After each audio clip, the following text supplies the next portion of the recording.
Meu nome é Gilberto Santos, professor de matemática da rede pública do estado do Pará. Também já trabalhei na rede particular de ensino. Desde quando comecei a trabalhar, sempre trabalhei com turmas de ensino médio regular, educação de jovens e adultos, com a matéria matemática e um determinado período física. Sempre houve uma ansiedade por parte dos alunos que eu filmasse as minhas aulas ou que eu fizesse videoaulas das minhas aulas. Os próprios alunos, de maneira espontânea, muitas das vezes filmam as minhas aulas e compartilham em grupos de redes sociais. Então, a filmagem das aulas já é uma realidade. E por que não eu, professor, não fazer essa filmagem ou videoaulas de maneira sistematizada? Então, o propósito desse trabalho é exatamente criar videoaulas das minhas aulas.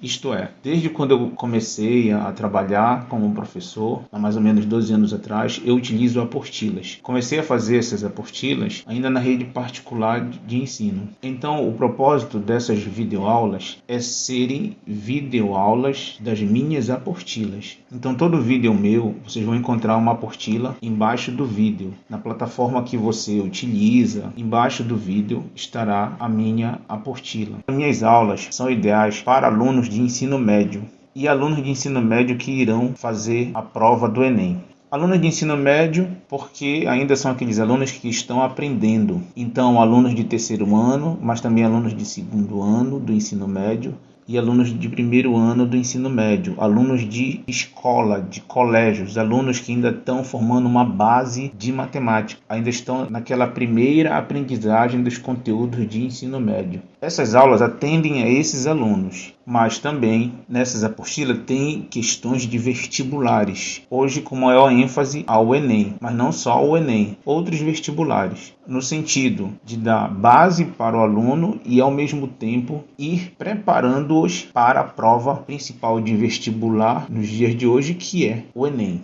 para alunos que precisando aprender um determinado assunto. Alunos que nunca viram um determinado conteúdo ou alunos que viram e não aprenderam por algum motivo. É importante que você baixe a apostila, porque na apostila estará todos os tópicos, todos os exercícios e sempre numa ordem cronológica e crescente do conhecimento. Vamos ver tópico por tópico dos assuntos. São videoaulas de conteúdo, de resolução de exemplos, de resolução de questões de vestibulares. Então essa é a tríade: conteúdo, resolução de exemplos e exercícios propostos e resolução de questões de vestibulares. Comecei as filmagens dessas videoaulas por conta da pandemia do coronavírus e comecei a postá-las no Google Sala de Aula, depois grupos de WhatsApp das turmas, depois no meu blog e agora também estou postando no YouTube. Agora com o YouTube eu estendo o alcance dessas videoaulas a não somente os meus alunos, mas a todos jovens que precisam assistir aulas de ensino médio e também se preparar para o Enem. Espero que vocês gostem. Procurem pelos assuntos na página do meu blog ou na playlist do YouTube. Essas videoaulas serão por assuntos. O assunto dessa videoaula é matrizes e sistemas lineares. Essa é a aula primeira e terão uma série de aulas tópico a tópico, como eu falei agora há pouco, de maneira a cobrir o conteúdo de matrizes para o Enem. Algo importante, tudo que eu ensino nessas videoaulas é norteado pelo Enem, seguindo a matriz curricular do Enem. Algumas coisas que eu julgo que não é importante para o Enem, obviamente não será visto. O que é visto é aquilo que é importante para o Enem. Então, matrizes de sistema lineares terá uma playlist ou uma página no meu blog somente desse assunto, matrizes e sistema lineares. Aula da apostila de matrizes e sistema lineares, 8 páginas, 41 questões. Essas videoaulas são da minha apostila de matrizes e sistema lineares, que está logo abaixo desse vídeo em PDF. Baixe para você poder sistematizar os seus estudos. Então, no sumário, a gente vê aqui os tópicos: matrizes, uma introdução, representação genérica de matriz, soma e subtração de matrizes, multiplicação de número real por matriz, multiplicação de matrizes, condição para multiplicar matrizes. Depois, a segunda parte da apostila, que é determinantes de ordem 2,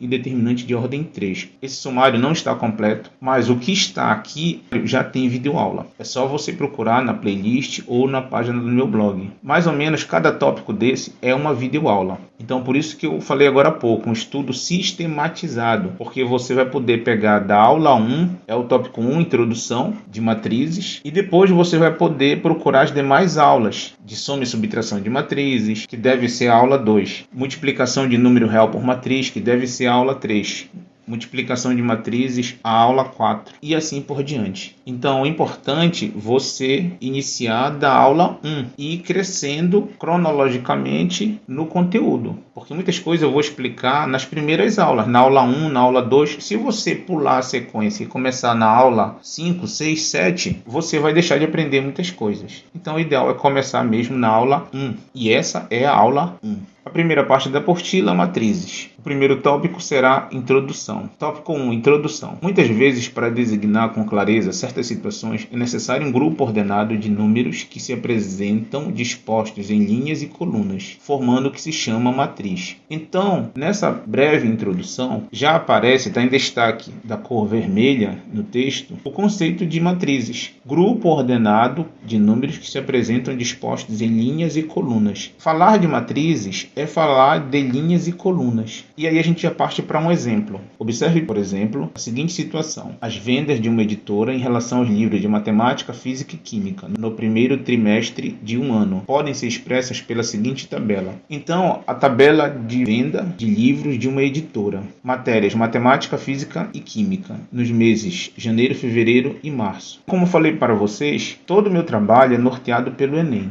E o Enem gosta de tudo que tem imagem. Pode ser uma tabela como essa de venda, pode ser um gráfico de funções, pode ser um gráfico de estatística, pode ser uma imagem de figura plana ou de um sólido geométrico. Então assim o Enem explora. Ele explora a habilidade do aluno ou candidato de interpretação. E vocês vão observar nas minhas aulas que eu instigo o meu aluno à interpretação, à análise de problemas. Então vejam essa tabela, quantas informações a gente pode tirar de uma tabela como essa. Então vejam, se quisermos saber quantos livros de matemática foram vendidos em fevereiro, a linha matemática, olha aí, aparecendo de vermelho, da cor vermelha, a linha matemática, e a coluna fevereiro. No encontro da linha matemática com a coluna fevereiro, olha aí o círculo de vermelho. Para responder essa pergunta, basta olharmos o número que está na primeira linha e na segunda coluna.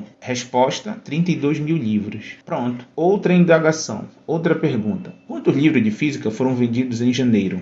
Então vamos na linha física, olha lá a reta vermelha, e na coluna janeiro. No encontro da linha física com a coluna janeiro está o 15 mil. Está aí ó, o balãozinho no 15 mil. Então basta olharmos o número que está na segunda linha e primeira coluna. Resposta: 15 mil. Professor, uma pergunta. Linha é na horizontal, coluna na vertical. Correto, guardem isso. Lembrem, a coluna da casa é em pé ou deitada? É em pé. Então coluna, por assim dizer, em pé, na vertical. E a linha é deitada, na horizontal. Guardem isso. Que mais perguntas nós podemos tirar de uma tabela como essa? Quantos livros de química foram vendidos nos 3 meses? Então, a linha química. E como são os 3 meses, olha só, o balão envolvendo a quantidade de livros vendida nos 3 meses. Janeiro, fevereiro e março. Bom, como o problema pede a venda nos 3 meses, então temos que somar. Basta somarmos os números da terceira linha.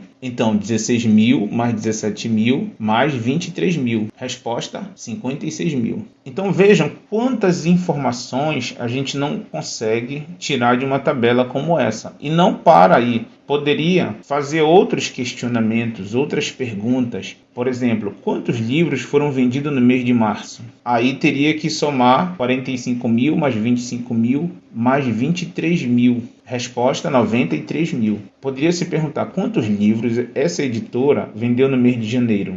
Então teríamos que somar 20 mil mais 15 mil mais 16 mil. Resposta: 51 mil livros foram vendidos no mês de janeiro. Então, uma simples tabela como essa dá para tirar muitas informações. Já deu para perceber. E tabelas como essa podem virar uma matriz. É o que vamos ver a seguir. Então vejam, a mesma tabela do exemplo da editora. Nessa tabela, os números estão dispostos em 3 linhas e 3 colunas. É chamada matriz do tipo ou ordem 3x3. 3 linhas, assim, ó, de vermelho, ó. Uma linha, 2 linhas, 3 linhas, ó. Linha é deitado. 3 colunas, assim, ó, uma coluna, 2 colunas, 3 colunas de azul, beleza? Coluna é em pé. E a quantidade de linhas e colunas, que é justamente o tipo ou ordem da matriz. Nesse caso, são 3 linhas e 3 colunas nessa tabela. Então é dito que essa tabela produz uma matriz 3x3. Olha aqui, 3x3. Sendo o primeiro 3 a quantidade de linhas e o segundo 3 a quantidade de colunas. E que pode ser representado por. E aí vem a representação matemática de matriz. Então, a representação matemática de matriz são esses números da tabela entre parênteses. Olha aqui, parêntese ou colchete. Então, representar essa tabela em uma matriz é tirar esses números daqui da tabela, colocar aqui para baixo, olha,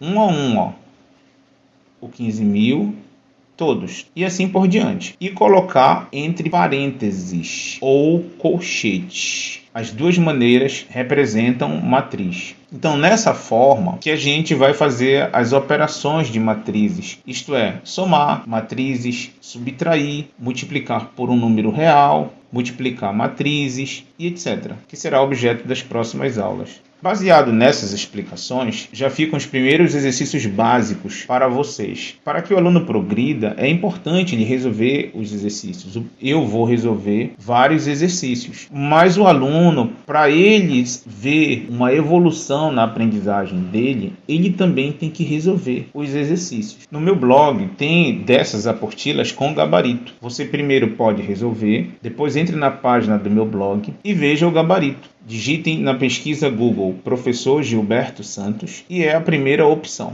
Procurem apostilas de ensino médio. Apostila de matrizes e sistema lineares, lá tem essas apostilas com gabarito. E depois você pode verificar se acertou ou não a questão. Mas tente fazer antes de ver o gabarito, claro. Então esse primeiro exercício básico também fala de uma tabela. Os estudantes de um colégio responderam a seguinte pergunta: você prefere matemática ou português? Cada estudante escolheu uma única matéria. Os resultados seguem na tabela. Então, a tabela de preferência das matérias matemática ou português dos alunos do sexo masculino e feminino, que está organizada numa tabela. Letra A. Quantos estudantes escolheram a matemática? Letra B. Quantos estudantes do sexo feminino responderam a pergunta? Letra C. Quantos estudantes ao todo responderam a pergunta?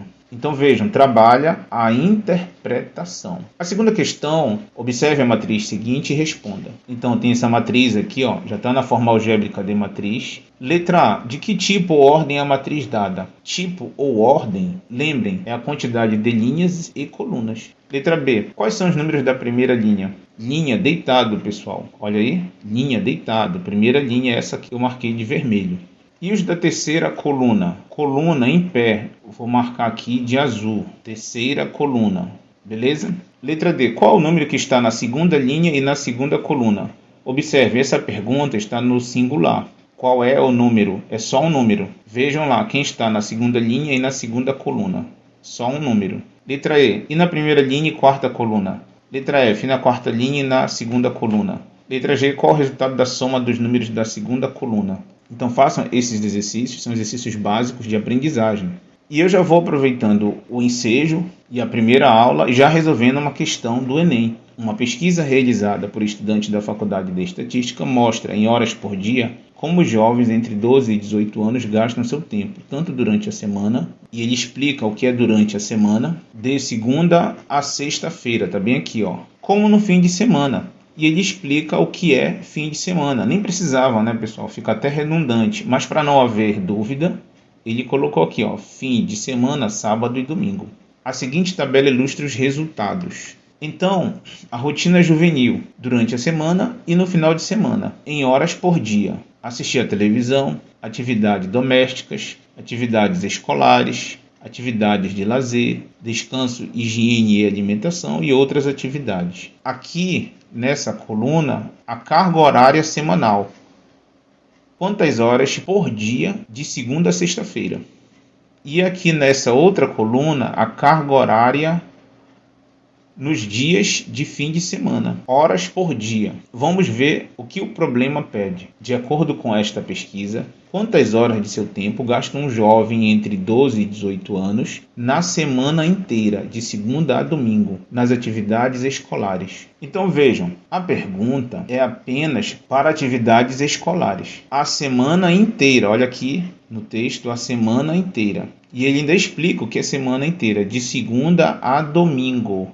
Então a gente vai analisar as atividades escolares, tá aí de vermelho, ó, de segunda a domingo, ou seja, durante a semana e no final de semana. Durante a semana, 5 horas por dia. E daí eu coloquei cálculos auxiliares. 5 horas por dia durante a semana.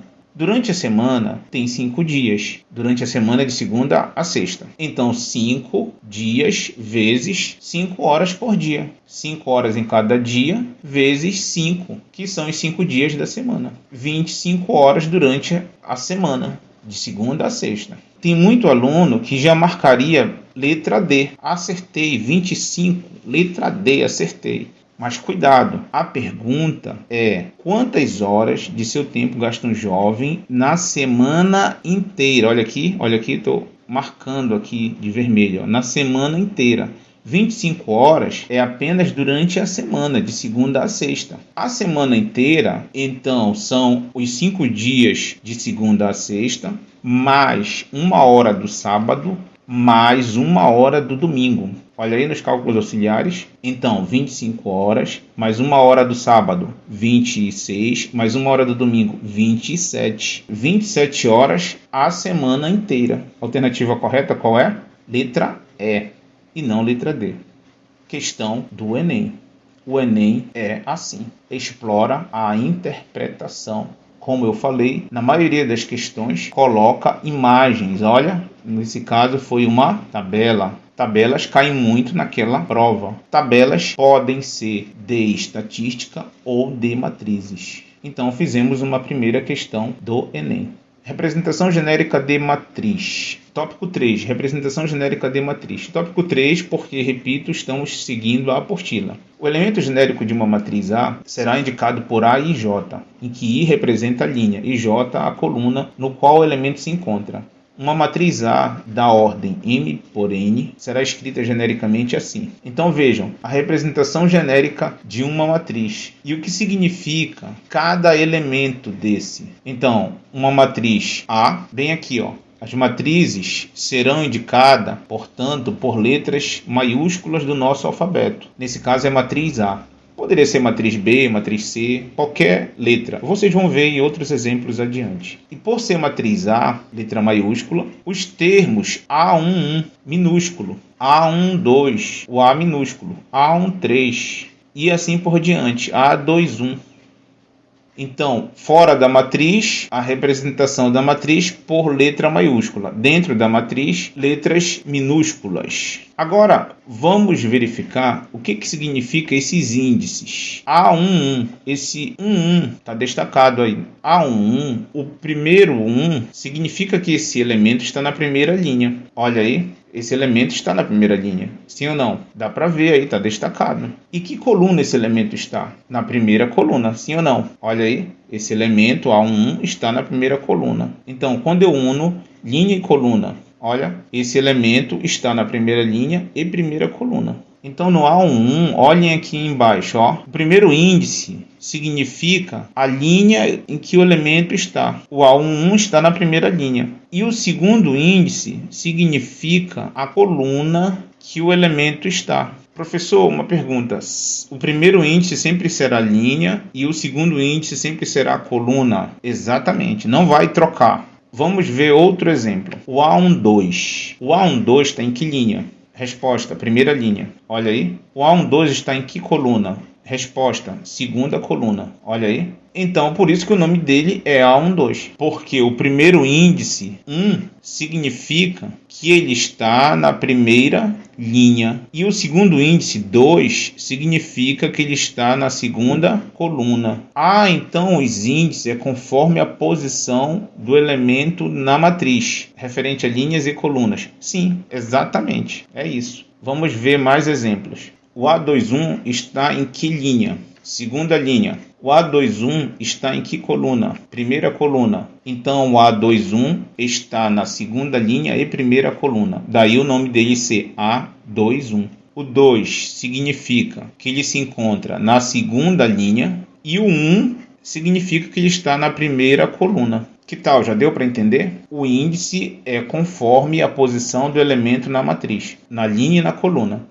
Vamos fazer mais um exemplo. Olha aí, o A22. Por que o A22 tem esses índices 2, 2? Em que linha se encontra o A22? Segunda linha. É o primeiro 2. Em que coluna se encontra o A22? Segunda coluna. É o segundo 2. Então o A22 tem os índices 2, 2. Por quê? O primeiro 2 significa que esse elemento está na segunda linha. E o segundo 2 significa que esse elemento está na segunda coluna. E assim por diante, pessoal. O A23, o 23, o 2 significa que o elemento está na segunda linha. E o 3 significa que ele está na terceira coluna. E assim por diante. Esse processo não tem fim. Olha aqui a reticência. Não tem fim. Não para. Professor, quer dizer que pode ter infinitas linhas e infinitas colunas. Infinitos é forte, né? Mas eu diria assim, muitas linhas e muitas colunas. Em matemática, esse muitas a gente chama de N. N linhas e N colunas. Eu sempre gosto de mostrar para os meus alunos isto aqui, nas minhas aulas. Uma esfera ou um pneu são objetos simétricos. Objetos desse tipo são classificados como grupos de Lie. Uma das mais complicadas estruturas desse tipo já estudadas é o excepcional grupo de Lie E8.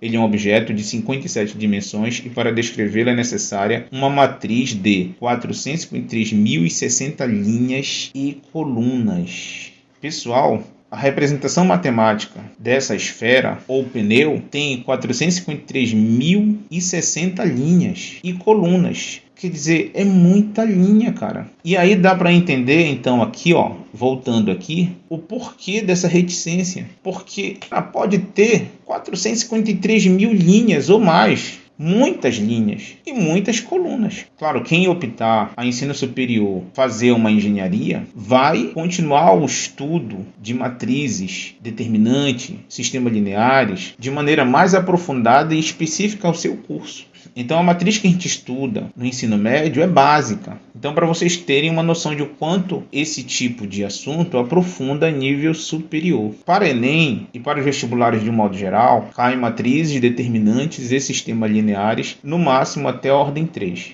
Mas quem optar por uma engenharia vai aprender a fazer soma de matrizes com 453.060 linhas e colunas. Beleza? E aí vem o primeiro exemplo. Escrever a matriz A. Olha, a indicação A maiúscula. A e J. Esse A e J é cada um elemento da matriz. E esse 2 por 2 significa a ordem da matriz. Quer dizer, é uma matriz de 2 linhas e 2 colunas. O primeiro é a quantidade de linhas. O segundo é a quantidade de colunas. E dá uma lei de formação da matriz. Uma sentença matemática. Olha aqui. Então vamos resolver. A matriz é do tipo 2 por 2. Genericamente, olha só, já está representada aqui embaixo a matriz, ó, 2 linhas, aqui, ó, e 2 colunas. O professor Sinho mostrou aquela matriz enorme agora há pouco. E por que essa é pequena? Porque o texto diz que ela é 2 por 2. Então, ela tem que ter 2 linhas e 2 colunas. Então, estamos seguindo o texto. Mas, claro, nem sempre ela será 2 por 2. Ela pode ser 2 por 3, 3 por 3, 3 por 1. E a gente vai ver em outros exemplos para frente. Essa é 2 por 2. Estamos fazendo o que diz o texto. Agora, vamos descobrir cada um elemento dessa matriz. Ou seja, descobrir quem é o A1, quem é o A12, quem é o A21, quem é o A22. Utilizando essa fórmula aqui, ó, essa expressão matemática. Então, primeiro o A11, bem aqui embaixo, ó, o A11.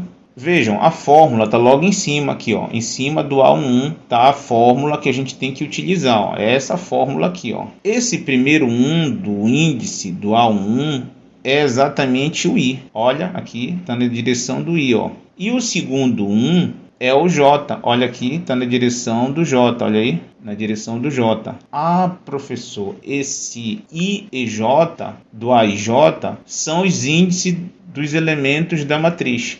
Exato, é isso. Então, a fórmula ou a expressão matemática diz que A e J é 1 mais J. Como o A1, o I é 1 e o J é 1, então, no lugar do I aqui na fórmula, olha, a gente substitui por 1. E no lugar do J, na fórmula, olha, a gente substitui por 1 também, olha aí. O I é 1 e o J é 1. E daí 1 mais 1, 2. Já encontramos o A11, é 2. O A12. O A12, o primeiro aqui, ó, é o I. Bem aqui, ó, estou marcando aqui nos índices. O segundo é o J. Estou marcando aqui, ó, nos índices. Professor, como o senhor sabe, o primeiro é o I, o segundo é o J? Olha aqui, A e J. O primeiro é o I, o segundo é o J. E a fórmula pede para somar I mais J. Então vai ficar, portanto, 1 mais 2. Porque o I é 1 e o J é 2. Então, I mais J é 1 mais 2, que dá 3. Encontramos o A12. O que mais? O A21. Quem é o I e quem é o J no A21? O primeiro é o I, o segundo é o J. Professor, uma pergunta. Sempre o primeiro vai ser o I, o segundo o J? Resposta, sim. Não vai trocar, professor? Primeiro o seu J e depois o I? Não. Sempre o primeiro será o I, o segundo o J. Então, o I é o 2, o J é o 1. A fórmula diz para somar I mais J, tá aqui, ó, a fórmula I mais J. Então, ficará 2 mais 1, que dá 3. Achamos o A21. E o último, A22. Quem é o I, quem é o J? O primeiro é o I, o segundo é o J. Bem aqui, ó, nos índices. Então, é para somar I mais J, vai ficar 2 mais 2, que dá 4. Pronto, encontramos todos os elementos da matriz. E aí, ó, vem a resposta. Logo, a matriz é igual a... Acabou. Encontramos a matriz. De fato, a ordem dessa matriz é 2 por 2. Olha, 2 linhas, 2 colunas, ó. Seguindo isso aqui, ó, a ordem da matriz aqui no alto, ó. E encontramos cada um elemento seguindo a sentença matemática que lhe deu, que é essa aqui, ó. Aqui nessas resoluções aqui, ó, embaixo. Encontramos o A1, 2, tá bem aqui, ó.